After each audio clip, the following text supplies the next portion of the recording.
Hello बच्चों, good evening Ananya, good evening Simran. तो this is your very own pen physician and biology guru doctor Anshuman Agrawal once again. आज locomotion and movement का fourth lecture हमने पढ़ना है और लास्ट लेक्चर में बच्चों मैंने एक चीज आपको बोली थी कि स्लाइडिंग फिलामेंट थ्योरी जो अभी टॉपिक चल रहा है, ये इस चैप्टर का हम कह सकते हैं एक डिफिकल्ट टॉपिक भी है और मोस्ट इंपॉर्टेंट टॉपिक भी है। डिफिकल्ट इसलिए क्योंकि मैंने पिछले 11 सालों में जितने भी बच्चों को पढ़ाया है, हर साल देखा है कि इस टॉपिक को समझने में बच्चों को प्रॉब्लम आती ही आती है और इसीलिए हम इसको ज़्यादा समय भी दे रहे हैं। लास्ट लेक्चर में इसका फर्स्ट पार्ट हमने देखा था जिसमें हमने एक्टिन और मायोसिन का डिटेल्ड स्ट्रक्चर देखा था। आज इसको हम कंक्लूड करेंगे, खत्म करेंगे।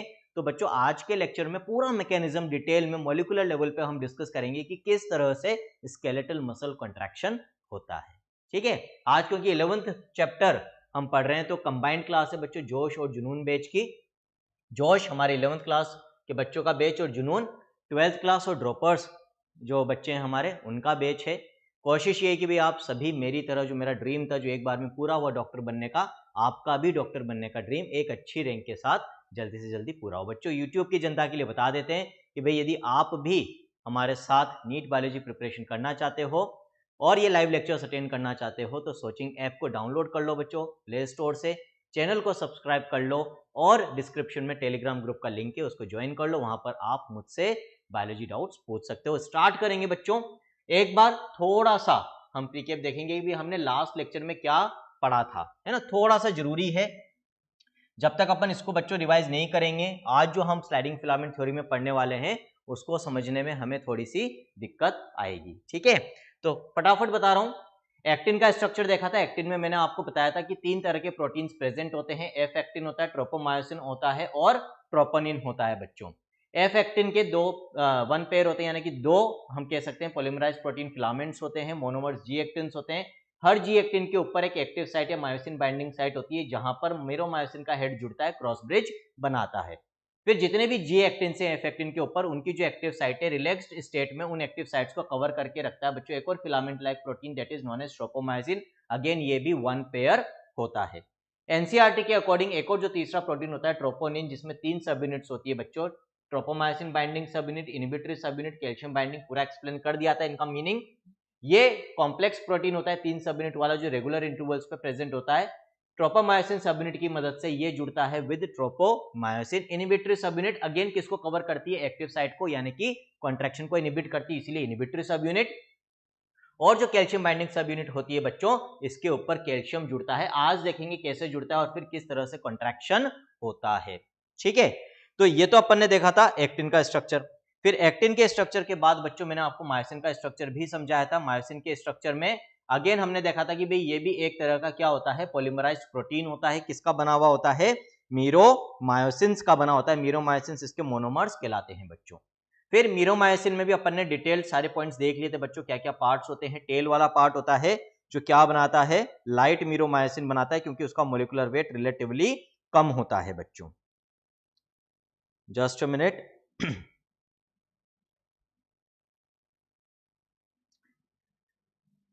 ठीक है, उसके बाद बच्चों जो हेड और शॉर्ट टर्म वाला पार्ट होता है वो मिलकर हेवी मीरोमायोसिन बनाता है। हेड वाले पार्ट में 3 चीजें मैंने आपको बताई थी। एटीपी यहां पर बाइंड रहती है, that is ATP binding site. फिर एक्टिन बाइंडिंग साइट होती है जो अभी अपन ने देखा था, जी एक्टिन के ऊपर एक्टिव साइट होती है, वहां पर इस मीरोमायोसिन का ये जो पार्ट है एक्टिन बाइंडिंग साइट, ये जुड़ती है बच्चों, क्रॉस ब्रिज बनता है। और साथ में एटीपेज एंजाइम की एक्टिविटी भी इसके हेड के अंदर प्रेजेंट होती है। एटीपेज एंजाइम का काम क्या होता है, जब जरूरत होती है तब वो एटीपी बाइंडिंग साइट पे जो एटीपी जुड़ी हुई होती है उस एटीपी का हाइड्रोलिसिस यानी कि ब्रेकडाउन करके एनर्जी को रिलीज करता है। आज के लेक्चर में हम देखेंगे उस एनर्जी की मदद से ही एक्चुअली स्केलेटल मसल कॉन्ट्रैक्शन होता है बच्चों। ठीक है, ये सारा स्ट्रक्चर अपन ने देख लिया था और मैंने बोला था ये बहुत इंपॉर्टेंट है। फिर कुछ और चीजें मैंने आपको बताई थी, एक्टिन मायोसिन रेशियो कितना होता है ना। 3D अपन यदि अरेंजमेंट देखेंगे मायोसिन एक्टिन का, तो वहां पर एक मायोसिन के अराउंड कितने एक्टिन्स होते हैं, एक एक्टिन के अराउंड कितने मायोसिन होते हैं। क्रॉस आर्म का कंसेप्ट अपन ने डिस्कस करा था। अब बच्चों ये जो स्लाइडिंग फिलामेंट थ्योरी है जो क्या कहती है कि भाई स्केलेटल मसल कॉन्ट्रैक्शन कैसे होता है, by sliding of actin filaments over myosin filament. ये अपन ने लास्ट लेक्चर में भी देखा था। वहां पर अपन ने मायोसिन फिलामेंट, एक्टिन फिलामेंट्स बनाए थे, A band, I band, H zone बनाया था, एम लाइन, जेड डिस्क। और वहां पर अपन ने देखा था कि एक्टिन स्लाइड होता है टुवर्ड्स एम लाइन। लेकिन वो स्लाइड होता कैसे है, मॉलिक्यूलर लेवल पे उसका डिस्कशन आज हम करने वाले हैं। ये डायग्राम आपको स्लाइडिंग फिलामेंट थ्योरी के मैकेनिज्म को एक्सप्लेन करने के लिए एनसीईआरटी ने दे रखा है। इस पे अपन लास्ट में आएंगे जब पूरी थ्योरी अपन समझ लेंगे स्लाइडिंग फिलामेंट थ्योरी। आज स्लाइडिंग फिलामेंट थ्योरी का सेकंड पार्ट हम देखने वाले हैं बच्चों, पूरा मैकेनिज्म समझेंगे। तो स्टार्ट करते हैं आज का लेक्चर अब एक तरीके से। तो ये जो स्लाइडिंग फिलामेंट थ्योरी है बच्चों, ये क्या कहती है, सबसे पहले तो हमें ये देखना है। तो sliding filament theory states that skeletal muscle contraction occurs due to sliding of actin filaments over myosin filament. तो ये स्टेटमेंट तो आपको समझ के याद भी करना है, समझ में तो अभी आ ही जाएगा जब थ्योरी डिस्कस करेंगे, याद अभी कर लो कि स्लाइडिंग फिलामेंट थ्योरी नाम ही क्या है, फिलामेंट स्लाइड कर रहा है, बट याद क्या रखना है, कौन सा फिलामेंट किस पर स्लाइड करेगा। तो बच्चों ध्यान रखना, according to sliding filament theory myosin filament अपनी जगह रहता है, उसके ऊपर एक्टिन फिलामेंट स्लाइड करता है towards M line. Myosin filament को हम थिक फिलामेंट भी कहते हैं, एक्टिन फिलामेंट को हम थिन फिलामेंट भी कहते हैं, क्योंकि इनके डायमीटर यानी कि थिकनेस अलग अलग होती है। मैं आपको लिखवा भी चुका हूं, मायोसिन की 120 एंगस्ट्रॉम, इसकी 60 एंगस्ट्रॉम। तो हम ये भी कह सकते हैं कि थिन फिलामेंट यानी कि actin filament slides over myosin और the thick filament according to sliding filament theory, which then results into contraction of skeletal muscle, है ना। अब ये कॉन्ट्रैक्शन कैसे होगा वो हम देखेंगे। अब देखो बच्चों, स्केलेटल मसल्स है ना वॉलंटरी मसल्स। अब सपोज करो मैं अभी यहां पर खड़ा हुआ हूं और अब मैंने डिसाइड करा कि मेरे को यहां से यहां तक चलकर जाना है, ये मैंने अभी डिसाइड करा है, ठीक है।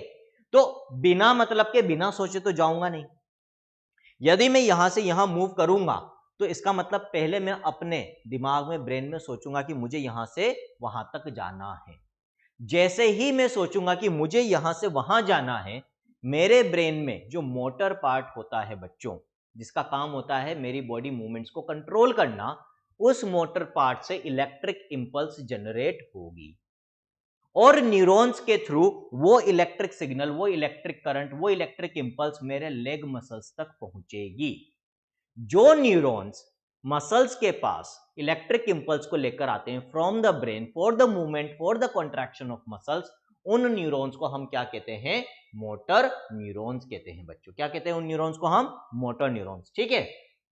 तो मैंने नेक्स्ट पॉइंट क्या लिखा है, electric impulse for skeletal muscle contraction comes from brain through motor neurons. जब भी हमें किसी स्केलेटल मसल का कॉन्ट्रैक्शन करना होगा तो सिग्नल्स कहां जनरेट होंगे, हमारे ब्रेन में, क्योंकि वॉलंटरी एक्शंस हम सोचकर करते हैं। स्केलेटल मसल्स और वॉलंटरी मसल्स, ये ऑलरेडी अपन पढ़ चुके हैं, पता है आपको, है ना। हो गए भी electric impulse generate motor neuron में। अब क्या होता है बच्चों, हर मोटर न्यूरॉन, ऐसा नहीं है कि सारी मसल्स को, ऐसा थोड़ी है कि बॉडी की जितनी भी स्केलेटल मसल्स है या जितने भी स्केलेटल मसल सेल्स हैं टोटल, सबके पास एक ही मोटर न्यूरॉन इलेक्ट्रिक इंपल्स ले जा रहा हो, प्रैक्टिकली ये तो पॉसिबल नहीं है। इसका मतलब मोटर न्यूरॉन्स भी अलग अलग मसल फाइबर्स के ग्रुप्स के लिए अलग अलग होंगे भाई, है ना। तो एक मोटर न्यूरॉन जितने मसल फाइबर्स के पास इलेक्ट्रिक इंपल्स लेकर जाता है, वो सारे मसल फाइबर्स प्लस वो एक मोटर न्यूरॉन कलेक्टिवली क्या कहलाते हैं, one motor unit. Motor unit को एनसीईआरटी ने डिफाइन कर रखा है, इसलिए इसको हमें अच्छे से समझ के याद करना है। तो मोटर यूनिट की डेफिनेशन क्या हो जाएगी, ये एनसीईआरटी की डेफिनेशन है बच्चों, पूछी जा सकती है, पता होना चाहिए।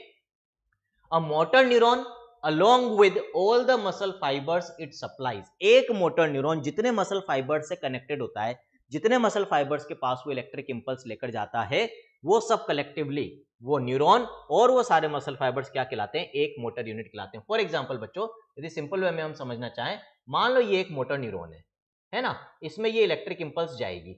अब बच्चों इसका जो टर्मिनल एंड होता है, ये टर्मिनल एंड ब्रांच्ड होगा, है ना, बहुत सारी ब्रांचेस होंगी और हर ब्रांच हो सकता है किसी एक मसल फाइबर के पास इलेक्ट्रिक इंपल्स लेकर जा रही है ना। रेड कलर से मैं सारे मसल फाइबर्स बना रहा हूं, तो यहां पर देखो 1 2 3 4 5 6 6 मसल फाइबर अपन ने बनाए। ये मोटर न्यूरॉन है, ये इलेक्ट्रिक इंपल्स को ब्रेन से इन मसल फाइबर्स के पास ला रहा है। तो ये 6 मसल फाइबर जिनको ये मोटर न्यूरॉन इंपल्स सप्लाई कर रहा है, जिनसे ये कनेक्टेड है, तो ये एक motor neuron plus these 6 muscle fibres will constitute one motor unit. ये मोटर यूनिट होती है। तो आई थिंक मोटर यूनिट का कंसेप्ट क्लियर है अपना, ठीक है। अब मोटर यूनिट के बाद एक और टर्म जो आपको एनसीईआरटी ने समझा रखा है, वो क्या है बच्चों, मोटर एंड प्लेट और न्यूरोमस्कुलर जंक्शन, शॉर्ट में हम एनएम जंक्शन भी इसको बोलते हैं, क्या होती है। यहां पर तो अपन ने क्या देखा कि भी एक मोटर न्यूरॉन जितने मसल फाइबर्स को सप्लाई कर रहा है ये सारे कलेक्टिवली एक मोटर यूनिट कहलाते हैं। अब अपन सिर्फ इसको देखते हैं, इस मोटर न्यूरॉन की एक ब्रांच और मसल फाइबर एक जिसको वो सप्लाई कर रही है। यदि अपन सिर्फ एक मसल फाइबर की बात करें जिसके पास इंपल्स आ रही है, तो वो प्लस मोटर न्यूरॉन का जो टर्मिनल एंड लास्ट एंड है बच्चों, वो दोनों मिलकर क्या कहलाते हैं, एक motor end plate, motor end plate कहलाएंगे। फॉर एग्जाम्पल अगेन इसको थोड़ा सा और डिटेल में देखते हैं। इस तरह से होता है बच्चों न्यूरॉन, है ना, ये एक्सोन वाला पार्ट होता है, ये टर्मिनल एंड है। यहां पर मैं अभी दो ही पार्ट बनाऊंगा टर्मिनल एंड के। टर्मिनल एंड जो होता है बच्चों न्यूरॉन्स का, उसमें डायलेटेड पार्ट्स होते हैं जिनको हम कहते हैं सिनेप्टिक बल्ब्स। न्यूरॉन का बेसिक स्ट्रक्चर आप लोग 10th में भी पढ़ते हो, 11th में भी पढ़ते हो, पता होना चाहिए सबको, है ना। तो अब यहां पर बच्चों ये जो इंपल्स आएगी एक्सोन के थ्रू, वो टर्मिनल एंड में भी आएगी, है ना, टर्मिनल एंड में भी आ गई। और अब क्या होगा, ये मोटर न्यूरॉन किसके साथ जंक्शन बना रहा होगा, मसल फाइबर के साथ बना रहा होगा। तो मसल फाइबर भी बना लेते हैं अपन यहां पर। तो मान लो ये एक मसल सेल है ना, ये दूसरी मसल सेल है। तो ये जो मसल फाइबर है इसका surface plus terminal end of motor neuron, तो ये जो पार्ट है मोटर न्यूरॉन का बच्चों, प्लस ये जो sarcolemma membrane of skeletal muscle fibre, already अपन पढ़ चुके हैं क्या कहलाती है, सार्कोलेमा। ये दोनों मिलकर क्या कहलाएंगे, ये जो जंक्शन इनके बीच में बन रहा है, किस किस के बीच में जंक्शन, न्यूरॉन और muscle fibre, this is called as neuromuscular junction और मोटर एंड प्लेट। आ गई बात समझ में, क्लियर है, यहां तक कोई डाउट नहीं होना चाहिए। स्लाइडिंग फिलामेंट थ्योरी तभी समझ में आएगी जब हमारे बेसिक्स क्लियर हो। यहां तक एक्टिन के स्ट्रक्चर में, मायोसिन के स्ट्रक्चर में, या जो मैं अभी motor unit, motor end plate यानी कि एनएम जंक्शन बता रहा हूं, इसमें कोई भी डाउट हो बच्चों तो बता देना, ठीक है। तो आई होप अभी तक कोई डाउट आप लोगों ने नहीं पूछा, तो मैं ये मानूंगा नहीं है। कोई भी डाउट हो बच्चों, मैं बार बार नहीं बोलूंगा, पूछ लेना बिना किसी हेजिटेशन के। अब बिल्कुल ध्यान से यहां पर देखेंगे, है ना, आप सभी बच्चों को नोट्स मिल जाते हैं, तो अननेसेसरी अभी टाइम खराब मत करना। पूरा ध्यान आपका सिर्फ और सिर्फ स्क्रीन पे होना चाहिए, है ना, समझना, बस समझना है हमें स्लाइडिंग फिलामेंट थ्योरी को।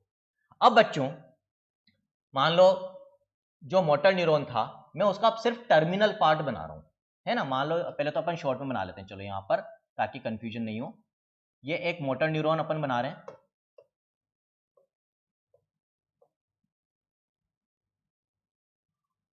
ठीक है। इसके थ्रू इलेक्ट्रिक इंपल्स आ रही है टर्मिनल एंड में। इसके जो डायलेटेड पार्ट्स होते हैं बच्चों, इनको हम कहते हैं सिनेप्टिक नोब्स या सिनेप्टिक बल्ब्स भी इनको कहा जाता है। और इन सिनेप्टिक नोब्स के अंदर बच्चों कुछ बेग लाइक स्ट्रक्चर्स होते हैं छोटे छोटे, और ये जो बेग लाइक स्ट्रक्चर्स होते हैं इनके अंदर केमिकल भरा होता है जिसको हम कहते हैं न्यूरोट्रांसमीटर।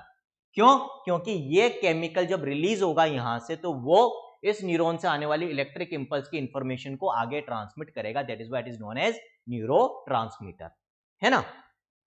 अब ये जो मोटर न्यूरॉन है ये इंपल्स ला रहा होगा किसी ना किसी मसल फाइबर के पास, तो मसल फाइबर बना लेते हैं, ठीक है। ये एक muscle fibre, skeletal muscle fibre cylindrical होते हैं, और स्केलेटल मसल फाइबर की जो मेम्ब्रेन होती है बच्चों, उसको हम क्या कहते हैं, सार्कोलेमा। और अभी मैंने क्या बोला था, मोटर न्यूरॉन का टर्मिनल एंड प्लस सार्कोलेमा, उस मसल फाइबर के सार्कोलेमा जिसके पास वो इंपल्स ला रहा है, ये दोनों चीजें मिलकर क्या कहलाते हैं, एक न्यूरोमस्कुलर जंक्शन या मोटर एंड प्लेट। इसी तरह से ये टर्मिनल एंड भी हो सकता है कि किसी दूसरे मसल फाइबर की सार्कोलेमा के साथ जंक्शन यानी कि मोटर एंड प्लेट यानी कि एनएम जंक्शन, न्यूरोमस्कुलर जंक्शन बना रहा होगा, है ना। हाँ बेटा सृष्टि, ये नर्वस सिस्टम में देखो, ये स्लाइडिंग फिलामेंट थ्योरी नहीं आएगी। सृष्टि कह रही है सर क्या ये अपन नर्वस सिस्टम में भी पढ़ेंगे? नर्वस सिस्टम में मैं आपको न्यूरॉन का पूरा स्ट्रक्चर पढ़ाऊंगा, एनिमल टिश्यू में भी पढ़ाऊंगा, स्ट्रक्चरल ऑर्गेनाइजेशन में भी, प्लस ये जो न्यूरोट्रांसमीटर्स वगैरह होते हैं, इंपल्स कैसे जनरेट होती है, इंपल्स कैसे ट्रेवल करती है न्यूरॉन में, ये सब चीजें डिटेल में अपन नर्वस सिस्टम में पढ़ेंगे। एक एक चीज पढ़ेंगे वहां पर, किस तरह से इलेक्ट्रिक इंपल्स जनरेट होती है पहले न्यूरॉन में, फिर किस तरह से उसका ट्रांसमिशन होता है, न्यूरोट्रांसमीटर्स क्या होते हैं, वो सब डिटेल में आएगा। अभी यहां पर हम वो पढ़ेंगे जो लोकोमोशन एंड मूवमेंट में जरूरी है, स्लाइडिंग फिलामेंट थ्योरी की बात करें। यहां तक क्लियर सबको? अब ये वाला जो पार्ट है, सिर्फ इतना सा पार्ट, न्यूरोमस्कुलर जंक्शन, इसको मैं एनलार्ज करके मैग्नीफाई करके बना रहा हूं बच्चों। इसको ही अपन बड़ा कर देंगे अब, तो इसको बड़ा कर लेते हैं भाई, है ना। तो अपन पहले तो बना लेते हैं ये टर्मिनल एंड ऑफ न्यूरॉन। तो यहां पर मैं सिर्फ टर्मिनल एंड ऑफ न्यूरॉन बना रहा हूं बच्चों। ये क्या हो गया, synaptic bulb. This is synaptic bulb और नॉब एक ही चीज है।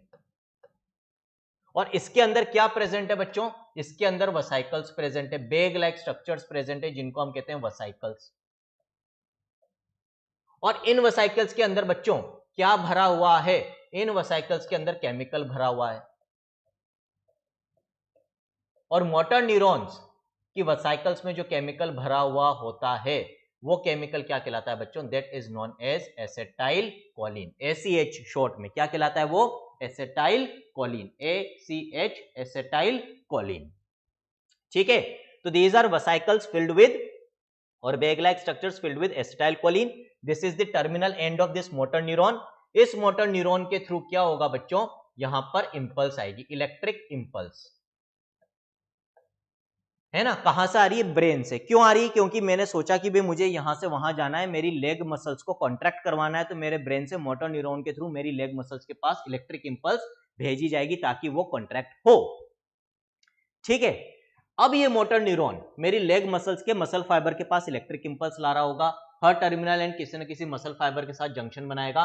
तो अब यहां पर अपन एक मसल फाइबर भी बना लेते हैं। ये हो गया अपना स्केलेटल मसल फाइबर, यानी कि skeletal muscle cell. Skeletal muscle cell की जो प्लाज्मा मेम्ब्रेन होती है उसको हम क्या कहते हैं बच्चों, that is called as sarcolemma.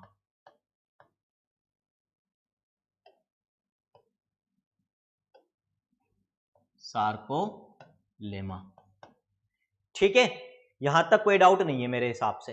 अब समझना क्या होता है बच्चों, जब इलेक्ट्रिक इंपल्स मोटर न्यूरॉन के टर्मिनल पार्ट यानी कि सिनेप्टिक बल्ब वाले पार्ट में पहुंचती है, तो इस मोटर न्यूरॉन के बाहर का जो टिश्यू स्पेस है, जिसको हम क्या कह सकते हैं, एक्स्ट्रा सेल्यूलर स्पेस और इंटरस्टिशियल स्पेस, ECF बोल सकते हैं, नहीं बोल सकते, क्योंकि न्यूरॉन एक सेल है और न्यूरॉन के बाहर का जो पार्ट होगा that will be known as extracellular space. उस स्पेस में से क्या होगा बच्चों, ध्यान रखना मैं क्या कह रहा हूं, जब इलेक्ट्रिक इंपल्स मोटर न्यूरॉन के एंड वाले पार्ट में पहुंचती है, तो जो एक्स्ट्रा सेल्यूलर फ्लूइड होता है यानी कि बाहर वाला पोर्शन होता है न्यूरॉन के, वहां से इस सिनेप्टिक बल्ब के अंदर किसकी एंट्री होती है, कैल्शियम आयंस की एंट्री होती है। कैल्शियम आयंस की एंट्री किसने स्टिमुलेट करी, इस इलेक्ट्रिक इंपल्स ने। जब इलेक्ट्रिक इंपल्स टर्मिनल पार्ट में पहुंचेगी तो कैल्शियम आयंस अंदर आएंगे। इन कैल्शियम आयंस के अंदर आने से क्या होगा, जब ये कैल्शियम आयंस अंदर आते हैं तो इनकी वजह से ये जो वसाइकल्स देख रहे हो बच्चों आप, ये वसाइकल्स अब बर्स्ट हो जाएगी, फूट जाएगी, है ना। तो ये फूट गई और फूटने से क्या होगा, इनके अंदर जो न्यूरोट्रांसमीटर केमिकल भरा हुआ था एसिटाइल कोलिन, वो एसिटाइल कोलिन अब इस टर्मिनल एंड से निकलकर बाहर आ जाएगा, है ना। ये बाहर आ गया। आ गई बात समझ में, क्लियर है बच्चों, इसमें कोई डाउट मेरे हिसाब से अभी तक नहीं होना चाहिए, है ना। ये केमिकल क्या हो गया, बाहर आ गया। These are what, acetylcholine molecules. ये न्यूरोट्रांसमीटर है, ऐसा केमिकल जो ये जो इलेक्ट्रिक इंपल्स यहां तक आई, इसकी इंफॉर्मेशन को किस तक पहुंचाएगा, इस मसल फाइबर तक पहुंचाएगा। कैसे, देखते हैं। आ गया ये बाहर। अब बच्चों ये जो सार्कोलेमा है, membrane of skeletal muscle fibre, इस मेम्ब्रेन में इस एसिटाइल कोलिन के लिए रिसेप्टर्स प्रेजेंट होते हैं। इसको बाइंड करने के लिए क्या प्रेजेंट होते हैं बच्चों, रिसेप्टर्स होते हैं, इस तरीके से, है ना, रिसेप्टर्स प्रेजेंट होते हैं। ये रिसेप्टर्स स्पेसिफिक हैं किसके लिए, एसिटाइल कोलिन के लिए। एसिटाइल कोलिन के साथ ही बाइंड करेंगे और किसी केमिकल के साथ बाइंड नहीं करेंगे। तो these are what, these are acetylcholine receptors, acetylcholine receptors. अब जब ये एसिटाइल कोलिन बाहर आएगा तो इन रिसेप्टर के साथ बाइंड करेगा बच्चों, है ना। जैसे यहां पर ये अपन ने इसको बाइंड करवा दिया, ये जुड़ गया, यहां पर जुड़ गया, है ना। यहां पर ये एसिटाइल कोलिन रिसेप्टर के साथ एसिटाइल कोलिन जुड़ गया है। जैसे ही किसी रिसेप्टर के साथ एसिटाइलकोलिन जुड़ता है तो क्या होता है बच्चों, ये जो रिसेप्टर्स हैं एसिटाइलकोलिन रिसेप्टर्स, इनके बीच में सोडियम चैनल्स प्रेजेंट होते हैं। क्या प्रेजेंट होते हैं? सोडियम चैनल्स, यानी कि सोडियम चैनल को पास होने देने वाले चैनल, जिनके थ्रू सोडियम चैनल पास हो सकता है। जब तक एसिटाइलकोलिन इन रिसेप्टर से नहीं जुड़ता ये चैनल्स क्लोज रहते हैं। जैसे ही एसिटाइलकोलिन इन रिसेप्टर्स के साथ बाइंड होता है तो इन चैनल्स के बीच में जो इन रिसेप्टर्स के बीच में जो चैनल था वो ओपन हो जाएगा। जैसे ही वो चैनल ओपन होगा बच्चों, ये जो बाहर का पार्ट है, फाइबर के बाहर और न्यूरॉन के बाहर का जो स्पेस है, ये क्या कहलाएगा? This is extra cellular fluid बच्चों, है ना, न्यूरोमस्कुलर जंक्शन का बाहर वाला पार्ट। ये मसल फाइबर, ये न्यूरॉन, ये दोनों सेल से एक तरीके की, इनके बाहर का स्पेस क्या कहलाएगा? Extracellular fluid. Extra means outside, cell के बाहर का स्पेस है ना। ध्यान क्या रखना है, ये में कई जगह बार बार आएगा, नर्वस सिस्टम में भी हम इस चीज को बहुत डिटेल में पढ़ेंगे और वहां पर याद भी रखना है बच्चों। नोट डाल लो अपने कॉपी में, डाल लेना बाद में, इसमें नोट्स में भी मिल जाएगा। ECF एक्स्ट्रा सेल्यूलर फ्लूइड की यदि हम बात करें, हमारे सेल्स के बाहर का जो स्पेस होता है बच्चों, उसके अंदर सोडियम आयन बहुत ज्यादा होता है, ये याद रखना, है ना। क्या ज्यादा होता है? ECF के अंदर सोडियम आयन बहुत ज्यादा होता है in comparison to ICF। ICF मतलब इंट्रासेल्यूलर फ्लूइड, सेल के अंदर का फ्लूइड, यानी कि सेल साइटोप्लाज्म। तो मसल सेल भी एक सेल ही है, मोटर न्यूरॉन भी एक सेल ही है, इसके अंदर भी साइटोप्लाज्म है, इसके अंदर भी साइटोप्लाज्म है, ये कहलाएगा ICF intracellular fluid. Intracellular fluid के अंदर सोडियम कम है ना, इसका मतलब इस मसल सेल के साइटोप्लाज्म में भी सोडियम कम है। और ये जो ECF है बाहर वाला स्पेस, इसके अंदर सोडियम बहुत ज्यादा है। जैसे ही रिसेप्टर के साथ एसिटाइलकोलिन जुड़ता है, रिसेप्टर के बीच में सोडियम चैनल ओपन होता है और अब इस चैनल के थ्रू सोडियम का मूवमेंट कहां से कहां होगा, ये आप बताओगे। सोडियम आयन का मूवमेंट कहां से कहां होना चाहिए? ज्यादा से कम एरिया में होना चाहिए, है ना। और अब आप बताओ, ज्यादा, अभी ऑलरेडी मैंने आपको बता दिया ECF में सोडियम ज्यादा है, मसल सेल के अंदर जो ICF यानी कि साइटोप्लाज्म उसमें कम है। तो आपके हिसाब से अब सोडियम आयन का मूवमेंट कहां से कहां होना चाहिए? इस बाहर वाले स्पेस में से, ECF में से मसल सेल के अंदर या मसल सेल से बाहर की तरफ? गिव मी दी आंसर, फटाफट आंसर दो बच्चों, टाइम खराब नहीं करना है, जल्दी से आंसर दो। आंसर आता है तो आंसर दे दो, नहीं आता है तो नो लिख दो कि सर नहीं पता, नहीं पता लिख दो, है ना, फटाफट।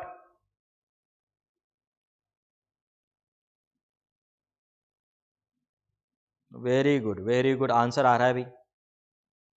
तो सिमरन ने सबसे पहला आंसर दिया, सिमरन का आंसर सही भी है, ECF टू ICF, है ना। तो कर देते हैं भाई, ECF टू ICF सोडियम का मूवमेंट होगा, बना देते हैं। ये मूवमेंट हुआ, किसका मूवमेंट होगा? सोडियम आयन का। सोडियम आयन का मूवमेंट बाहर से अंदर की तरफ होगा, है ना। सोडियम आयन थोड़ा सा डार्क कलर से बना देते हैं, दिखेगा नहीं तो। सोडियम आयन अंदर आएगा। अब क्या याद रखना है, जब भी बच्चों किसी मेम्ब्रेन के अक्रॉस सोडियम का इनवर्ड मूवमेंट होता है, याद रखना, ये पढ़ेंगे, नर्वस सिस्टम में भी पढ़ेंगे अपन ये चीज, तो उस मेम्ब्रेन के अंदर इलेक्ट्रिक करंट जनरेट हो सकता है।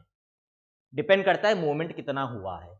यहां पर मूवमेंट काफी होगा, जिसकी वजह से अब ये जो स्केलेटल मसल सेल की प्लाज्मा मेम्ब्रेन है, सार्कोलेमा, इस सार्कोलेमा के अंदर क्या जनरेट होगा बच्चों? एक इलेक्ट्रिक इंपल्स जनरेट हो जाएगी, एक करंट जनरेट हो जाएगा, इलेक्ट्रिक करंट जनरेट हो जाएगा। यहां तक कोई डाउट हो तो बता देना, है ना। हो गया करंट जनरेट। अब आगे पढ़ो।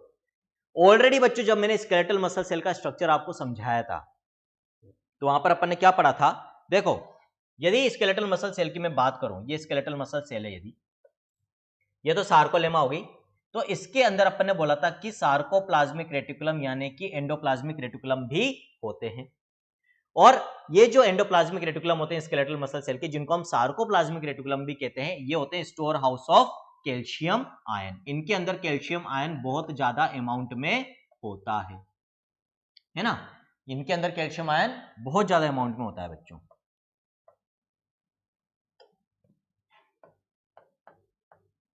ठीक है, तो these are store house of calcium ion. और ये आप सेल बायोलॉजी में भी पढ़ते हो, जो आपने 9th में भी पढ़ रखी है, 11th में भी पढ़ते हो, कई जगह पढ़ते हो, हम भी पढ़ेंगे कि जो एंडोप्लाज्मिक रेटिकुलम होते हैं उनकी जो मेम्ब्रेन होती है वो सेल मेम्ब्रेन यानी कि प्लाज्मा मेम्ब्रेन से भी कनेक्टेड होती है।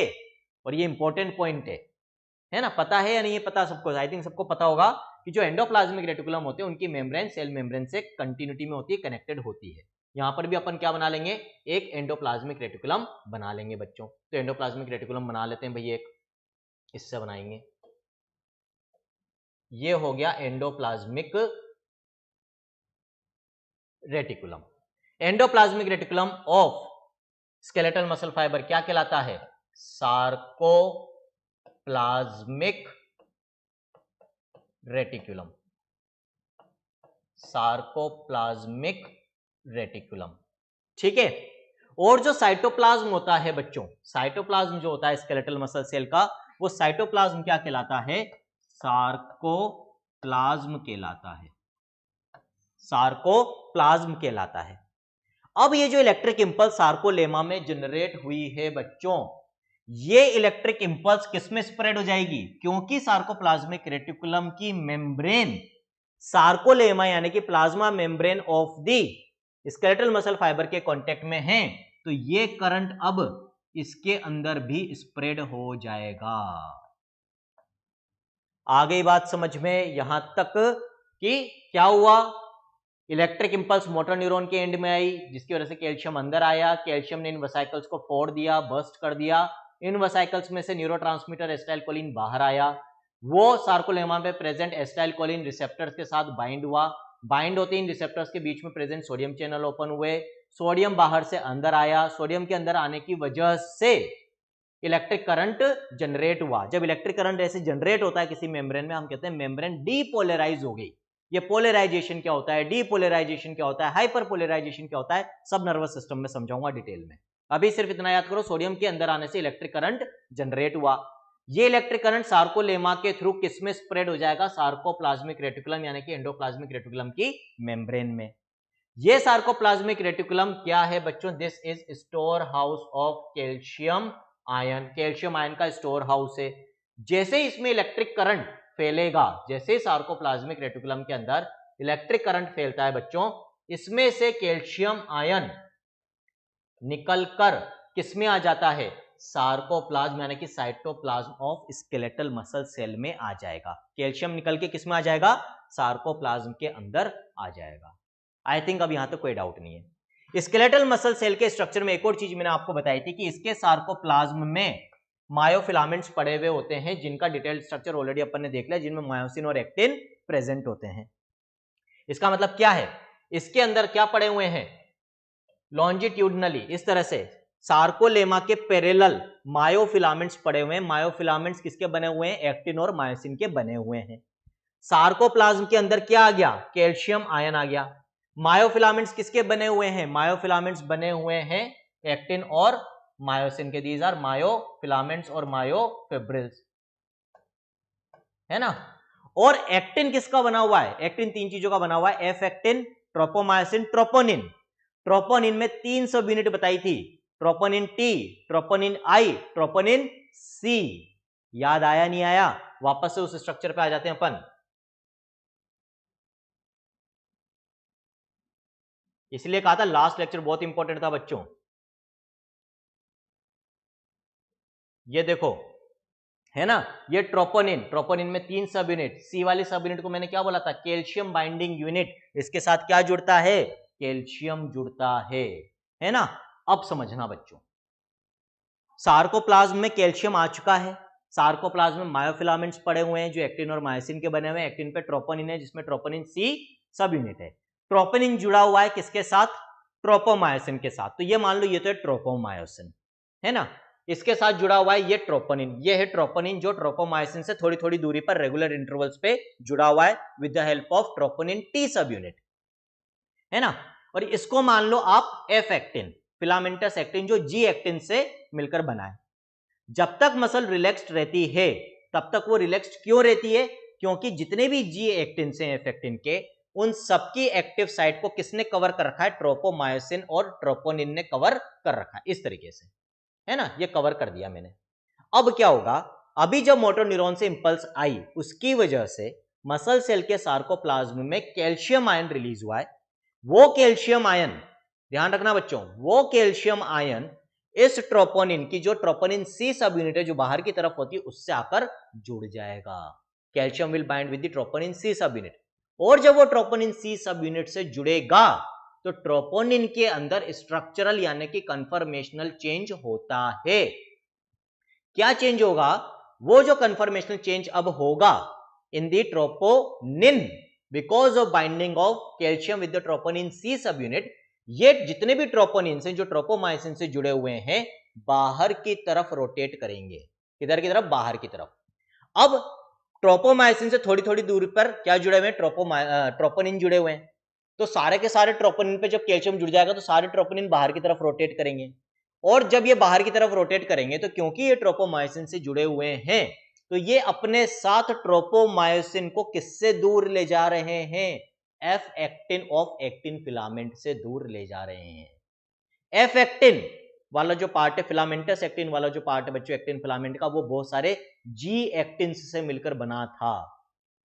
हर जी एक्टिन पे एक एक्टिव साइट थी, वो अभी तक ट्रोपोमायोसिन और ट्रोपोनिन से कवर्ड थी।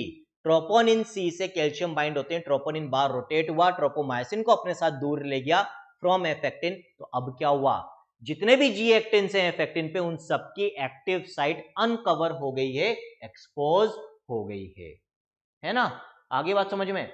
अब यहां तक यदि कोई डाउट नहीं है बच्चों तो एक बार क्लियर लिख दो, है ना। यहां तक के इवेंट्स अगेन बहुत इंपॉर्टेंट है, ये समझ में आ गया कि भाई कैसे जी एक्टिन्स की एक्टिव साइट अनकवर हुई, तो एक बार क्लियर लिख दो, फिर मैं आगे के स्टेप्स बताऊंगा आपको, है ना।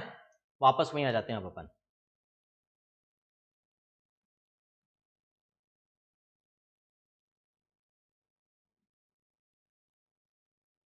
ये सारा डायग्राम वगैरह चिंता मत करो, सब आपको मिल जाएगा ऐप के ऊपर, आप डाउनलोड कर लेना, बाद में सुबह तक अपलोड हो जाएगा।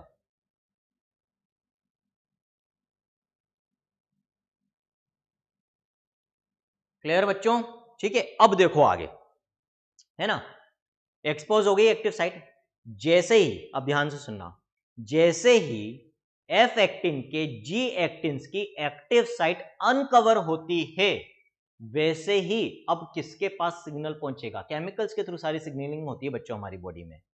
तो यहां पर अब सिग्नलिंग पहुंचेगी, एक सिग्नल दिया जाएगा एक तरीके से in the form of chemicals, और through chemicals we can say to what, to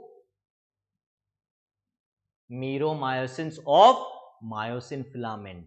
क्या सिग्नल दिया जाएगा कि भाई आपके पास ऑलरेडी एक एटीपी बाइंडिंग साइट है जिस पर क्या जुड़ी हुई है, जिस पर एटीपी जुड़ी हुई है ना, और आपके पास एटीपेज एंजाइम भी प्रेजेंट है, आपके पास एटीपेज एंजाइम भी है। तो जैसे ही ये कैल्शियम इन मायोफिलामेंट्स के एक्टिन के ट्रोपोनिन के साथ जुड़ता है और एफ एक्टिन की जी एक्टिन की एक्टिव साइट अनकवर होती है, वैसे ही सिग्नल आता है इस एटीपेज एंजाइम के पास, ये हो जाता है एक्टिवेट, कि भाई इसको एक्टिवेट कर दो, ये सिग्नलिंग पहुंचेगी।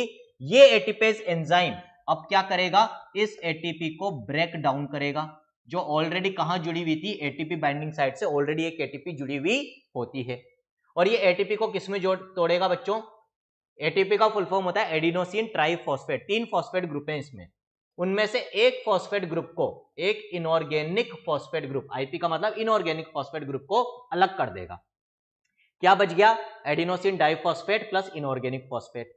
और जब ये फॉस्फेट बॉन्ड टूटता है बच्चों एटीपी में से, तो क्या रिलीज होती है, यहां पर रिलीज होती है एनर्जी। क्या रिलीज होगी, एनर्जी रिलीज होगी। आया नहीं आया समझ में।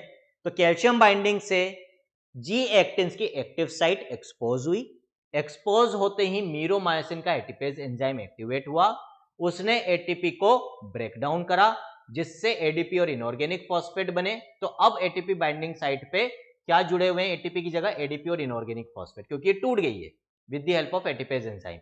और क्या रिलीज हुई यहां पर, एनर्जी। अब ये जो एनर्जी रिलीज हुई है, इससे दो काम होंगे, समझना बच्चों, दो काम होंगे। क्या क्या काम होंगे देखते हैं, है ना। एक काम तो ये होगा अभी अपन ऐसे समझते हैं इसको, ऑलरेडी अपन ने इसकी वजह से बात कर भी रखी है। जैसे ये मीरोमायोसिन है ना, ये एटीपी बाइंडिंग साइट थी, यहां पर अब एडीपी प्लस इनऑर्गेनिक फॉस्फेट है, और ये इसकी बच्चों एक्टिन बाइंडिंग साइट है। एटीपेज एंजाइम ने एटीपी को तोड़ा, एनर्जी रिलीज हुई। इस एनर्जी को यूज करते हुए, इस एनर्जी को यूज करते हुए अब ये जो मीरोमायोसिन का हेड है किसके साथ जुड़ेगा बच्चों? With the myosin binding site और the active site of G actin. तो ये जो एनर्जी काम में आ रही है इसकी मदद से क्या होगा? Cross bridge formation. क्या होगा? Cross bridge formation. मतलब जी एक्टिन की एक्टिव साइट के साथ कौन जुड़ जाएगा? मायोसिन के जो मीरोमायोसिन्स हैं उनके हेड पे जो एक्टिन बाइंडिंग साइट है वो जुड़ जाएगी, जिसको हम कहते हैं formation of cross bridge. Cross bridge बन जाएगा between actin and myosin. Cross bridge बन जाएगा बिटवीन एक्टिन एंड मायोसिन बच्चों, है ना? आई थिंक क्लियर है यहां तक सारी चीजें। ये तो एक काम हुआ एनर्जी की मदद से। दूसरा काम क्या होगा देखना बच्चों, ये जो मीरोमायोसिन है ये किस तरह से मायोसिन फिलामेंट में अरेंज होते हैं, ये ऑलरेडी मैं आपको एक बार समझा चुका हूं, मैं वापस से बना रहा हूं, है ना? तो मान लो अपन ब्लू कलर से बना लेते हैं मायोसिन फिलामेंट्स। ये मायोसिन फिलामेंट है जो कि एक थिक फिलामेंट होता है बच्चों। This is what? मायोसिन, है ना? मायोसिन के बीच में से कौन सी लाइन निकलती है बच्चों? मायोसिन के बीच में से निकलती है एम लाइन। पढ़ रखा अपन ने ये स्ट्रक्चर, मीरोमेसिन प्रोटीन की, सॉरी मायोमेसिन प्रोटीन की बनी हुई होती है। और मायोसिन के आसपास क्या अरेंज होते हैं बच्चों? एक्टिन फिलामेंट्स अरेंज होते हैं। तो एक्टिन फिलामेंट्स भी बना लेते हैं। ये एक्टिन फिलामेंट इधर का, ये एक्टिन फिलामेंट इधर, ऐसे अरेंज होते हैं, है ना? एक्टिन फिलामेंट्स ऐसे ये अरेंज होते हैं। ये ऑलरेडी स्ट्रक्चर अपन पहले बना चुके हैं बच्चों। और ये जो एक्टिन फिलामेंट्स होते हैं ये आपस में जुड़े हुए होते हैं with the help of what? ये जुड़े हुए होते हैं with the help of Z disc.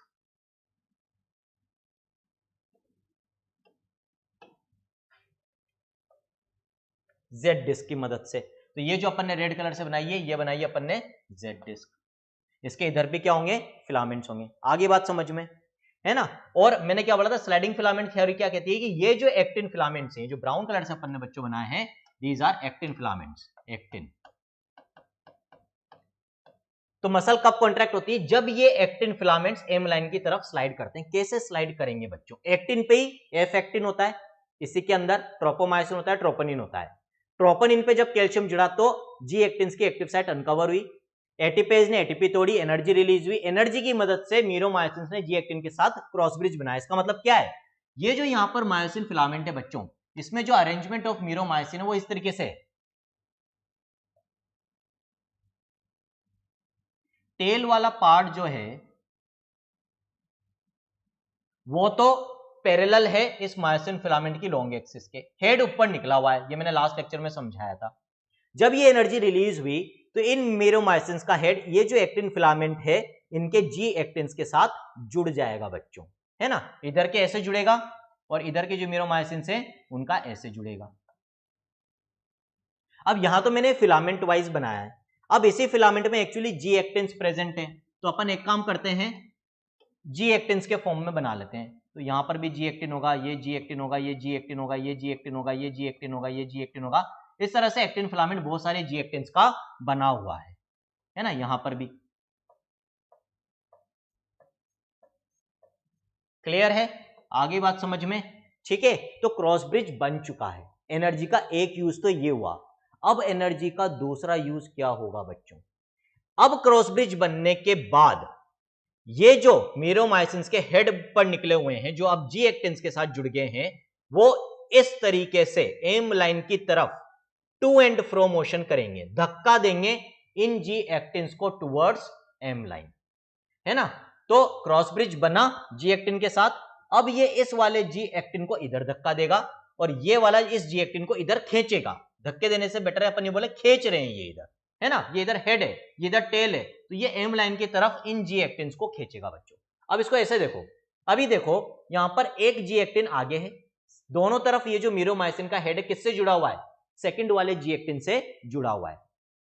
Energy release होने के बाद क्रॉस ब्रिज बना सेकंड वाले जी एक्टिन के साथ इस मीरोमाइसिन के हेड का, ये इस तरह से आगे, अभी इसको स्वर्लिंग मोशन कहते हैं बच्चों, तो हेड करेगा स्वर्लिंग मोशन और ये जी एक्टिन्स आगे खिसक जाएंगे, है ना। तो जहां पर अभी फर्स्ट है वहां पर तो आ जाएगा ये सेकंड वाला, और जहां पर ये अभी सेकंड वाला है बच्चों वहां पर आ जाएगा थर्ड वाला, मतलब सारे जी एक्टिन्स एक आगे खिसक जाएंगे। कैसे, मैं यहां पर बनाता हूं, इसको यहीं रहने दो, वापस से यहां पर बना रहा हूं इसको मैं। ये मायोसिन फिलामेंट है ना, एम लाइन, मीरोमायोसिन, ठीक है। ये मीरोमायोसिन ऐसे जाएगा, ऐसे जाएगा तो क्या हो जाएगा बच्चों, इस तरीके से। और यहां पर जो जी एक्टिन था, यहां पर जो जी एक्टिन था, जब वो ऐसे, ये हेड ऐसे करेगा तो ये जी एक्टिन कहां जाएगा बच्चों, यहां आ जाएगा, है ना। और यहां ऑलरेडी जो था वो और आगे चला जाएगा, इधर शिफ्ट हो जाएगा। हो गया। अब क्या होगा, दो काम हो गए एनर्जी की मदद से, एक तो क्रॉस ब्रिज फॉर्मेशन, एक स्वर्लिंग मोशन। किसका, हेड ऑफ मीरोमायोसिन, जो क्या करता है, पुल करता है जी एक्टिन को टुवर्ड्स एम लाइन। हो गया। अब बच्चों क्या होगा, ये अब अपने को एक बार ही थोड़ी करना है, अब क्या करना है, ये हेड वापस से अपनी पोजीशन पे आएगा, अगले जी एक्टिन, अब जो थर्ड नंबर का जी एक्टिन है उससे जुड़ेगा, फिर स्वर्लिंग मोशन करेगा, फिर उसको इधर की तरफ पुल करेगा टुवर्ड्स एम लाइन, फिर टूटेगा उससे, फिर अगले जी एक्टिन से जुड़ेगा, फिर उसको आगे शिफ्ट करेगा। इस तरह से बार बार ये जी एक्टिन को नेक्स्ट जी एक्टिन से जुड़ के उसको किधर शिफ्ट करता जाएगा, टुवर्ड्स एम लाइन। और जब एक एक करके सारे जी actins towards M line shift होंगे तो पूरा का पूरा एक्टिन फिलामेंट किधर की तरफ आ जाएगा, टुवर्ड्स एम लाइन। और क्या होगी, sliding of actin filament over myosin filament. आया नहीं आया बच्चों समझ में, कैसे स्लाइड हो रहा है। लेकिन एनर्जी की मदद से क्रॉस ब्रिज बना, क्रॉस ब्रिज बनाने के बाद ये ऐसे स्वर्लिंग मोशन करता है, इसको इधर शिफ्ट करता है। अब यदि अगले जी एक्टिन से इसको जुड़ना है, नेक्स्ट वाले जी एक्टिन से यदि इसको जुड़ना है बच्चों, तो उसके लिए क्या जरूरी है, इससे क्रॉस ब्रिज तोड़े और फिर इससे बनाए। अब क्रॉस ब्रिज टूटेगा कैसे, ये इंपॉर्टेंट है। बना कैसे था, एनर्जी की मदद से, टूटता एनर्जी की मदद से नहीं है। टूटने के लिए एक स्टेप का होना, एक सिग्नलिंग का होना जरूरी है। और वो सिग्नलिंग क्या है, ये जो एटीपी बाइंडिंग साइट थी, जहां पर पुरानी एटीपी तो टूट गई थी जिससे एनर्जी रिलीज हुई, वहां पर अभी क्या जुड़ी हुई है बच्चों, वहां पर अभी एडीपी और इनऑर्गेनिक फॉस्फेट जुड़ा हुआ है, ये तो हो जाएंगे यहां से रिलीज, है ना। और अब जब जगह खाली हो जाएगी तो यहां पर एक नई एटीपी आकर जुड़ेगी। क्या जुड़ेगी, एक नई एटीपी जुड़ेगी। जैसे ही मीरोमायोसिन के हेड पे नई एटीपी जुड़ेगी, ये पुराने वाले जी एक्टिन से अपना क्रॉस ब्रिज तोड़ लेगा, ये जो आगे ऐसे आया था वापस से अपनी पोजीशन में आएगा, नेक्स्ट जी एक्टिन के साथ क्रॉस ब्रिज बनाएगा, लेकिन उसके लिए वापस से इस नई एटीपी को एटीपेस से तोड़ना जरूरी है। तो यदि अभी भी मोटर न्यूरॉन से लगातार इलेक्ट्रिक इंपल्स आ रही है, यदि अभी भी मेरे दिमाग से ये सिग्नल आ रहा है कि मुझे चलना है, तो लगातार मेरे ब्रेन से सिग्नल आता रहेगा, सिग्नल आता रहेगा, तो सार्कोप्लाज्मिक रेटिकुलम से कैल्शियम निकलता रहेगा, ये कैल्शियम ट्रोपोनिन से जुड़ा रहेगा, ट्रोपोनिन से जुड़ा रहेगा तो जी एक्टिन की एक्टिव साइट एक्सपोज्ड रहेगी, एक्टिव साइट एक्सपोज्ड रहेगी तो एटीपेज एंजाइम अपना काम करता रहेगा, वह हर बार एक नई एटीपी को तोड़ेगा। जब भी एक नई एटीपी टूटेगी तो एनर्जी रिलीज होगी, उस एनर्जी से मीरोमायोसिन का हेड एक जी एक्टिन के साथ क्रॉस ब्रिज बनाएगा, उसको एम लाइन की तरफ शिफ्ट करेगा, फिर पुरानी एटीपी जो एडीपी इनऑर्गेनिक फॉस्फेट में टूट गई थी वो हट जाएगी एटीपी बाइंडिंग साइट से, नई एटीपी जुड़ेगी। जैसे ही नई एटीपी जुड़ती है, joining of new ATP with the ATP binding site breaks this cross bridge, ये क्रॉस ब्रिज टूट जाता है जैसे एक नई एटीपी जुड़ती है। फिर ये जो नई एटीपी जुड़ी थी इसको फिर से एटीपेज एंजाइम हाइड्रोलाइज यानी कि ब्रेक डाउन करता है, फिर से एनर्जी रिलीज होती है, फिर ये हेड नेक्स्ट जी एक्टिन के साथ जुड़ेगा, फिर इसको इधर शिफ्ट करेगा तो ये एक और आगे आ गया, है ना। फिर वापस से क्या होगा, फिर से ये एडीपी यहां से रिलीज हुई, नई एटीपी जुड़ी, फिर क्रॉस ब्रिज टूटा, फिर ये नेक्स्ट जी एक्टिन के साथ क्रॉस ब्रिज बनाएगा, फिर उसको आगे शिफ्ट करेगा, ये फिर आगे शिफ्ट हो गया। इस तरह से एक्टिन किसके ऊपर स्लाइड करेगा, मायोसिन के ऊपर स्लाइड करेगा, एम लाइन के पास आ जाएगा, there will be contraction of skeletal muscle fibre. Understood और नॉट बच्चों, बताओ बेटा। हर एक जी एक्टिन से एक मीरोमायोसिन का हेड बाइंड होगा। देखो मायोसिन फिलामेंट बहुत सारे मीरोमायोसिन्स का बना हुआ है और एक्टिन फिलामेंट भी बहुत सारे जी एक्टिन्स का बना हुआ है, क्योंकि हर एक्टिन फिलामेंट में 2 एफ एक्टिन थे और हर एफ एक्टिन बहुत सारे जी एक्टिन्स का बना था, है ना। हर एक जी एक्टिन से एक मीरोमायोसिन का हेड जुड़ता है एनर्जी की मदद से, उसी एनर्जी की मदद से उसको आगे शिफ्ट करता है। फिर नई एटीपी, जैसी एटीपी बाइंडिंग साइट पे जुड़ती है, क्रॉस ब्रिज टूटता है, फिर से अपनी ओरिजिनल पोजीशन में आता है, नेक्स्ट जी एक्टिन से जुड़ता है, फिर उसको आगे स्लाइड करता है, फिर जब नई एटीपी जुड़ती है फिर ये क्रॉस ब्रिज टूट जाएगा, फिर ये अपनी ओरिजिनल पोजीशन में आएगा, फिर एटीपी ब्रेक डाउन होगी, फिर एनर्जी रिलीज होगी, फिर क्रॉस ब्रिज बनेगा नेक्स्ट जी एक्टिन के साथ, उसको फिर स्लाइड करेगा, फिर वो नई एटीपी जुड़ेगी, फिर क्रॉस ब्रिज टूटेगा, फिर ओरिजिन पे। इस तरह से ये जी एक्टिन को आगे खिसकाता जाएगा, यानी कि पूरे एक्टिन फिलामेंट को टुवर्ड्स एमलाइन पुल करते जाते हैं मीरोमायोसिन्स के हेड। आ गया बच्चों समझ में?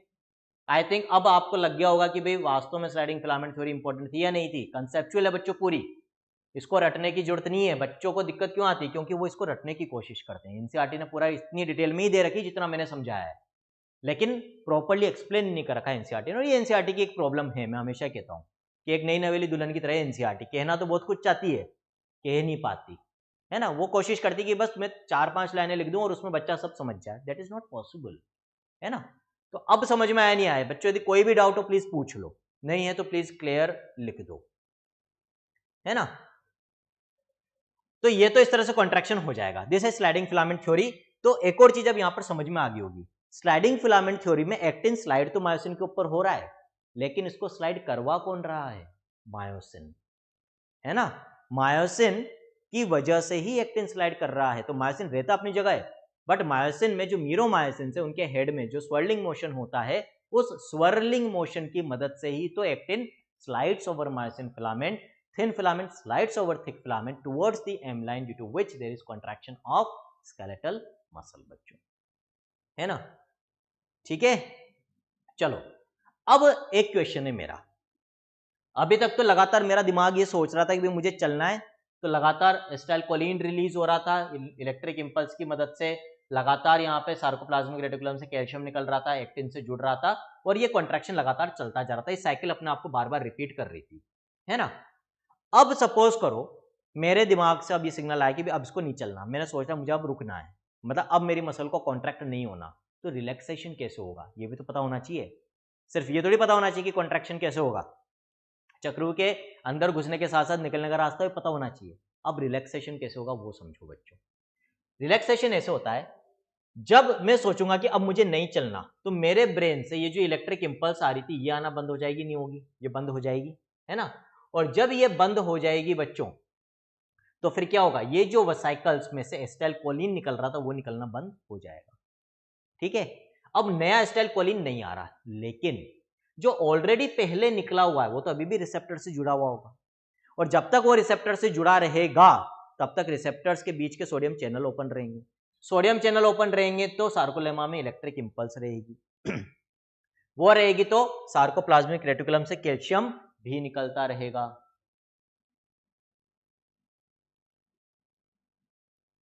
है ना, ठीक है। और कैल्शियम निकलता रहेगा तो कॉन्ट्रैक्शन भी चलता रहेगा। तो ये जो ऑलरेडी पहले से एसिटाइलकोलिन निकला हुआ है इसका क्या होगा? This is important.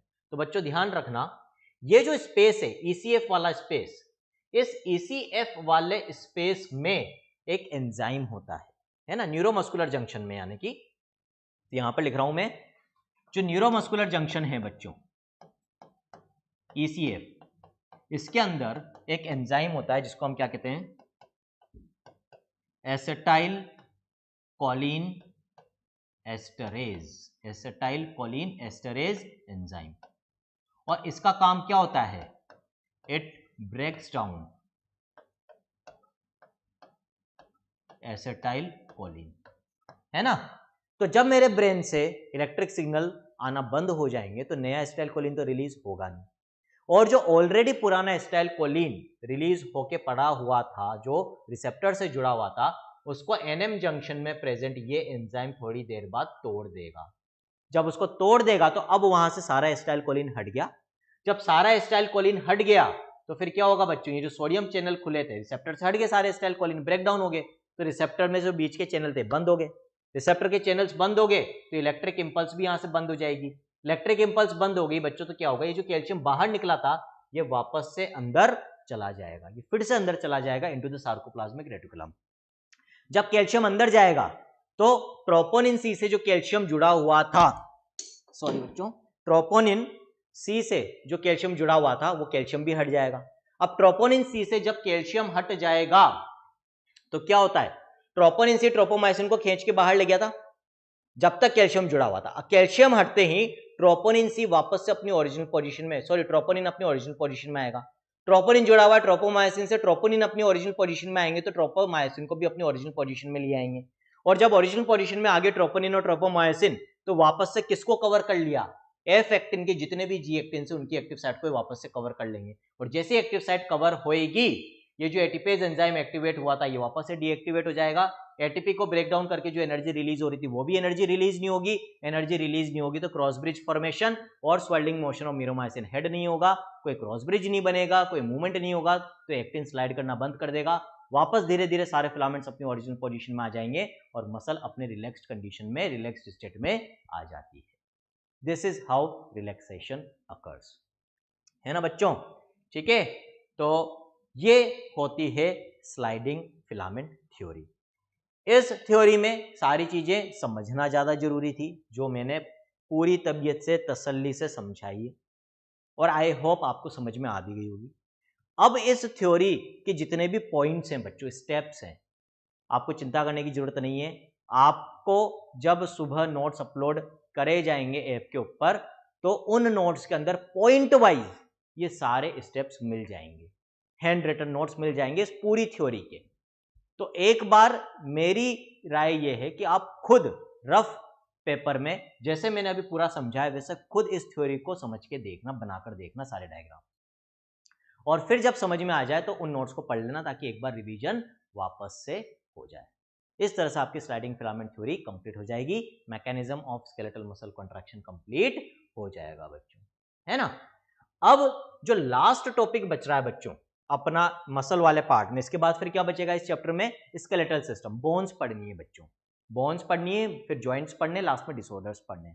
तो एक और जो क्वेश्चन आता है वो देख लेते हैं अपन, टाइम कितना हो रहा है पहले वो भी देख लेते हैं। हाँ, तो अभी 9 बजने में 5 मिनट है, तो अपना वो टॉपिक भी खत्म हो जाएगा। तो अपना मसल वाला पार्ट आज खत्म कर देते हैं ताकि फिर नेक्स्ट लेक्चर जो कल है उसमें अपन बोन्स स्टार्ट कर देंगे, स्केलेटल सिस्टम। तो डिफरेंस बिटवीन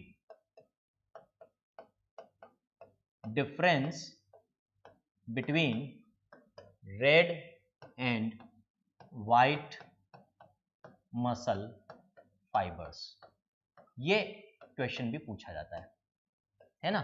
ये जो red and white muscle fibres होते हैं बच्चों, ये स्केलेटल मसल के ही फाइबर टाइप्स होते हैं। स्केलेटल मसल में दो तरह के मसल फाइबर्स हमें देखने को मिलते हैं, red muscle fibres, white muscle fibres. नाम कहां से आया ये, जो फाइबर्स डार्क रेड कलर के होते हैं उनको अपन रेड मसल फाइबर्स कह देते हैं। कुछ मसल सेल्स जो स्केलेटल मसल में होती है वो थोड़ी व्हाइटिश या बहुत लाइट रेड इन कलर होती है, उनको हम व्हाइट मसल फाइबर्स कह देते हैं।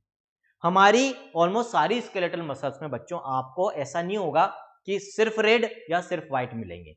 ऑलमोस्ट हर मसल में कुछ मसल फाइबर्स रेड होते हैं, कुछ व्हाइट होते हैं, किसी में रेड ज्यादा होते हैं, किसी में व्हाइट ज्यादा होते हैं। जिन मसल फाइबर्स का नंबर जिस मसल में ज्यादा होता है उस मसल को उन्हीं का नाम दे दिया जाता है कि भाई ये रेड मसल है, ये व्हाइट मसल है, ठीक है। आगे बात यहां तक समझ में। अब डिफरेंसेस क्या है इनमें वो अपने को देखना है, तो अपन टेबुलर फॉर्म में देखेंगे। एक तरफ रेड मसल फाइबर्स और एक तरफ व्हाइट मसल फाइबर्स।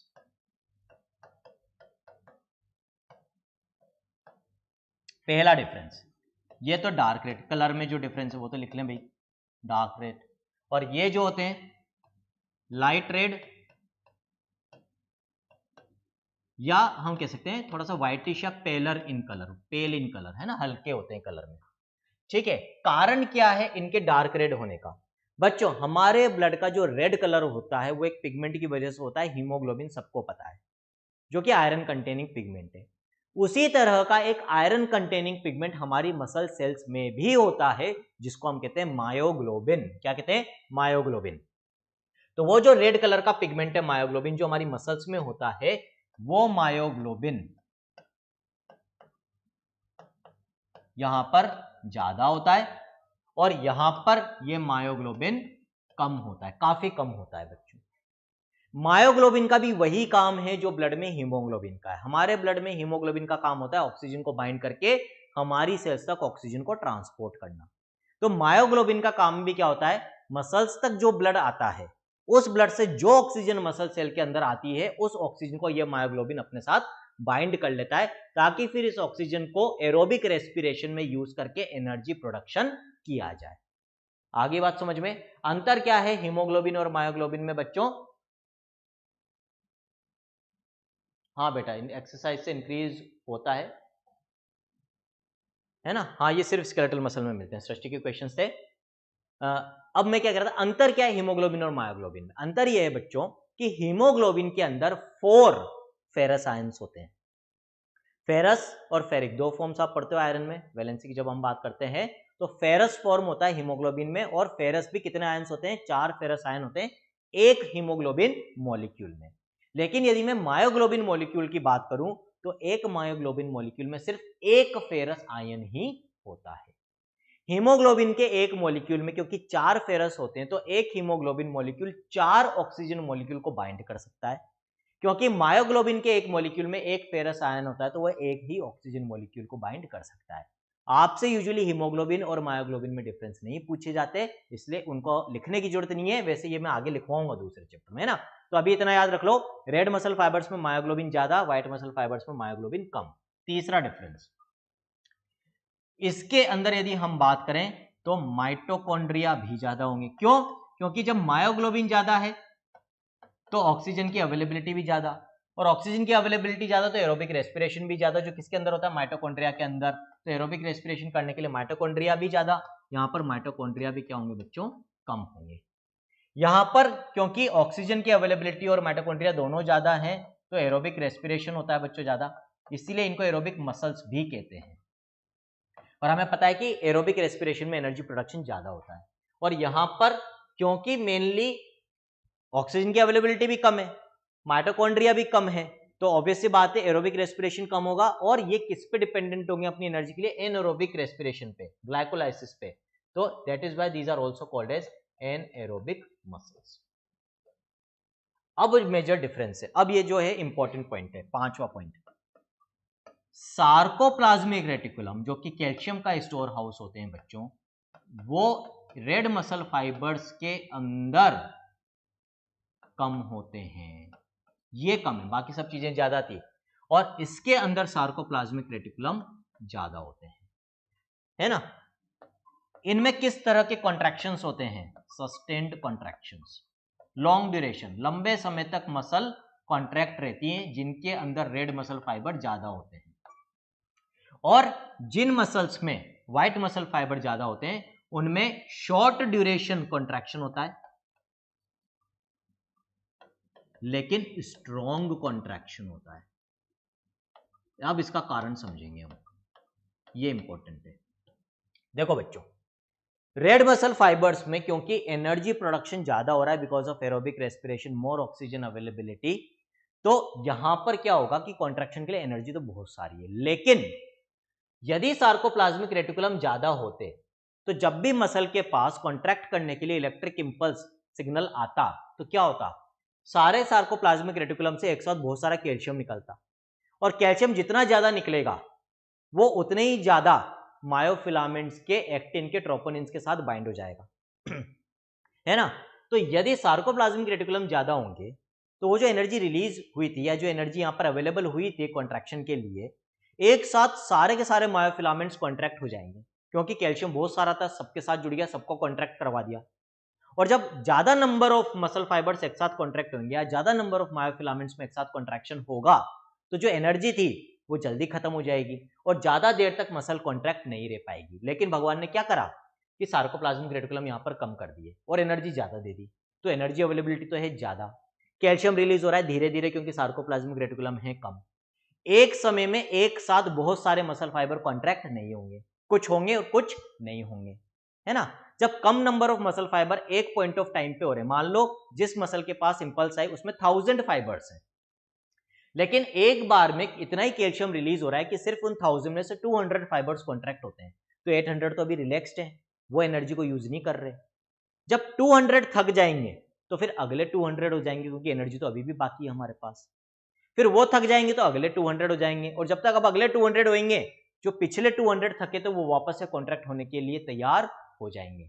तो इस वजह से जिन मसल्स में रेड मसल फाइबर ज्यादा होते हैं वो लंबे समय तक कॉन्ट्रैक्ट रह पाती है। इसका जस्ट उल्टा यहां होगा, क्योंकि एनर्जी तो है कम, सार्कोप्लाज्मिक रेटिकुलम है ज्यादा, जो भी एनर्जी होगी फटाफट कंज्यूम हो जाएगी, क्योंकि एक साथ सारे मसल फाइबर कॉन्ट्रैक्ट करेंगे यहां पे, क्योंकि कैल्शियम बहुत सारा रिलीज हो रहा है, वो सबकी एक्टिव साइट को एक्सपोज कर देगा ट्रोपोनिन सी से बाइंड होकर, और जो भी थोड़ी बहुत एनर्जी रिलीज हो रही थी वो फटाफट खत्म हो जाएगी, फटाफट खत्म हो जाएगी। तो एक बार तो स्ट्रॉन्ग कॉन्ट्रैक्शन होगा। स्ट्रॉन्ग क्यों होगा? क्योंकि यहाँ पे नंबर ऑफ मसल फाइबर्स ज्यादा एक साथ कॉन्ट्रैक्ट हो रहे हैं, तो कॉन्ट्रैक्शन विल बी स्ट्रॉन्ग, लेकिन of short duration. Short duration क्यों? जैसे ही कॉन्ट्रैक्शन होगा एक स्ट्रॉन्ग, पूरी एनर्जी खत्म हो गई, अब एक बार तो मसल फाइबर्स को रिलैक्स होना ही पड़ेगा, क्योंकि एनर्जी नहीं है, फिर वापस से चाहे उनको कॉन्ट्रैक्ट कर सकते हैं जब एनर्जी की अवेलेबिलिटी होगी। तो शॉर्ट ड्यूरेशन कॉन्ट्रैक्शन। एग्जाम्पल, यदि मैं फिंगर्स की बात करूं तो फिंगर्स की मसल्स में व्हाइट मसल फाइबर्स ज्यादा होते हैं बच्चों, है ना। अब मैं आपसे कहूं कि आप इस तरह का मूवमेंट करो बार बार, या आप बहुत देर तक करते रहोगे, कोई दिक्कत नहीं होगी। कारण इस तरह के मूवमेंट में ये जो मसल्स है फिंगर्स की, हर मसल एक बार कॉन्ट्रैक्ट हो रही है, फिर फटाफट रिलैक्स हो रही है, फिर कॉन्ट्रैक्ट हो रही है, फिर रिलैक्स हो रही है, फिर कॉन्ट्रैक्ट हो रही है, फिर रिलैक्स हो रही है। और क्योंकि इनमें व्हाइट मसल फाइबर्स हैं, तो उनके लिए सुटेबल भी क्या है? शॉर्ट ड्यूरेशन कॉन्ट्रैक्शन हो, फिर एक बार रिलैक्सेशन हो, फिर शॉर्ट ड्यूरेशन कॉन्ट्रैक्शन, फिर रिलैक्सेशन, तब तक तो वो काम करती रहेगी। लेकिन उसकी जगह मैं आपसे बोलूं कि ये जो फिंगर्स हैं बच्चों, इन फिंगर्स की मदद से, मान लो ये एक वाटर बॉटल है, इसको पकड़ने के दो तरीके। मान लो ये कोई भारी चीज होती, डंबल होता मान लो, है ना। एक तरीका तो मैं इसको ऐसे पकड़ूं फिंगर्स के टिप से, है ना, और दूसरा तरीका है कि मैं आराम से पूरे हाथ से इसको पकड़ूं। ये आप भी बहुत इजीली बता दोगे कि किस पोजीशन में मैं बहुत ज्यादा देर तक इसको इजीली पकड़ सकता हूं। ऐसे तो मैं बहुत इजीली पकड़ सकता हूं, क्योंकि इसका जो वजन होगा, कोई भी जो भारी चीज होगी, या डंबल मान लो, तो उस डंबल का जो वजन है वो अभी पूरा कहां पर डिस्ट्रीब्यूट हो रहा है? मेरे हाथों की मसल्स में भी हो रहा है, और इन मसल्स में रिलेटिवली रेड मसल फाइबर्स ज्यादा है। लेकिन यदि मैं उस डंबल को ऐसे पकड़ता हूं फिंगर्स के टिप से, तो ज्यादा देर तक नहीं पकड़ पाऊंगा, थोड़ी देर के बाद मेरी उंगलियों में दर्द होने लग जाएगा। कारण अब क्योंकि बहुत देर तक पकड़ने के लिए यहां मुझे लगातार फिंगर की मसल्स में सस्टेन्ड कंटिन्यूअस कॉन्ट्रैक्शन चाहिए, और इनमें व्हाइट मसल फाइबर हैं जो कंटिन्यूअस यानी कि सस्टेन्ड कॉन्ट्रैक्शन के लिए नहीं बने हुए, उनको फटाफट रिलैक्स होना जरूरी है। थोड़ी देर में उनकी पूरी एनर्जी खत्म, थक जाएंगे, दर्द होने लग जाएगा, है ना। इसी की जगह आप दूसरा एग्जांपल लें। मान लो कोई गेहूं की बोरी है ना, गेहूं की बोरी है 50 किलो की। मैं आपको दो ऑप्शन दे रहा हूं, एक आप उसको हाथों में ऐसे उठाओ, और दूसरा ऑप्शन दे रहा हूं कि उसको आप पीठ पे ऐसे उठाओ। किस कंडीशन में ज्यादा देर तक उठा पाओगे? पीठ पे। क्यों? अब यहां पर क्या है, हाथों के मसल में जो रेड मसल फाइबर्स हैं उनके कंपैरिजन में मेरी बैक की मसल्स में रेड मसल फाइबर और ज्यादा हैं, तो बैक की मसल्स और ज्यादा देर तक कॉन्ट्रैक्टेड रह सकती है, और ज्यादा देर तक वेट को सस्टेन कर सकती है, टॉलरेट कर सकती है। आई नहीं है बात समझ में? तो यदि हम फिंगर्स, आर्म और बैक की मसल्स को कंपेयर करें तो सबसे कम रेड मसल फाइबर फिंगर्स में, ये व्हाइट मसल्स कहलाती है। इनमें रिलेटिवली ज्यादा और इनमें बहुत ज्यादा। आगे बात समझ में बच्चों? तो एग्जांपल्स इंपॉर्टेंट हैं। यहां पर एग्जांपल में back muscles and thigh muscles बच्चों, इनमें भी रेड मसल फाइबर ज्यादा होते हैं। पर्टिकुलरली जो एथलीट्स होते हैं, जो रनर्स होते हैं, उनकी थाई में रेड मसल फाइबर्स ज्यादा होंगे। और यहां पर आप लिख सकते हो muscles of finger, finger muscles, है ना। और हमारी आईज के आसपास की जो मसल्स होती है उनमें भी व्हाइट मसल फाइबर्स ज्यादा होते हैं, muscles around I. I think ये टॉपिक क्लियर हो गया होगा, difference between red and white muscle fibres. हम एक्सरसाइज से, हम जिस पर्टिकुलर मसल की ज्यादा एक्सरसाइज करेंगे उसमें रेशियो या proportion of red muscle fibres या number of red muscle fibres बढ़ जाता है। कैसे बढ़ता है? यदि हम लगातार किसी मसल की एक्सरसाइज करते हैं तो उसमें जो व्हाइट मसल फाइबर्स होते हैं उनमें मायोग्लोबिन भी बढ़ जाता है, उनमें माइटोकॉन्ड्रिया भी बढ़ जाते हैं बच्चों। तो वो ऑटोमेटिकली फिर रेड मसल फाइबर में कन्वर्ट हो जाती है, और इसी को हम क्या कहते हैं कि आपका स्टेमिना बढ़ जाता है। तो अभी हमने क्या बोला, जो लोग लगातार दौड़ते हैं रेगुलर तौर पे, तो उनकी लेग मसल्स की मसल में रेड मसल फाइबर हमारे कंपैरिजन में, जो हम मान लो यदि एक्सरसाइज नहीं करते हैं तो ज़्यादा होते हैं। तो जो लगातार एक्सरसाइज करेंगे उनकी मसल्स में रेड मसल फाइबर यानी कि उनका स्टेमिना ज़्यादा होगा, जो नहीं करेंगे उनका स्टेमिना कम होगा। बच्चों I hope everything is clear, है ना। यहाँ तक कोई भी डाउट हो बच्चों पूछ लो, नहीं है तो आज के लेक्चर को यहीं पर कंक्लूड करेंगे।